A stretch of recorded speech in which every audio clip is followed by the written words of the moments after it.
me emrin e Allahut Mëshiruesit Mëshirëpërësit. I mbështetem Zotit të agimit për dëmit të çdo krijese që ai e krijoi dhe për errësirës së natës kur ngriset plotësisht dhe për dëmit të atyre që lidhen dhe fryen nyja dhe për dëmit të smirketit për sipas mirës vepron. Mbështetem mbrohem me Zotin e njerëzve, sunduesin e njerëzve, të adhuruarin e njerëzve për të keqes së çytit që fshihet, i cili bën çytje në zemrat e njerëzve, qoftë e çytsi nga xhinët apo nga njerëzit.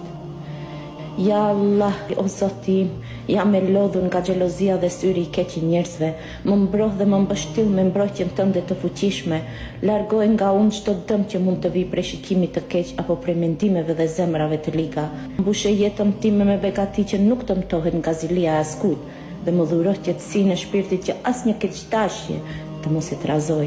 Largoj larg me ata që sillen me qëllime të këqija dhe më jep dritën dhe mbrojtjen tënde që të jem e sigurt në çdo hap që hedh. Le të jem fjalët e tua mburoja ime, o Zoti i mëshirës, më mbulo me mbrojtjen e fjalës tënde dhe me fuqinë e plotë të emrave të tu të bukur. Amin.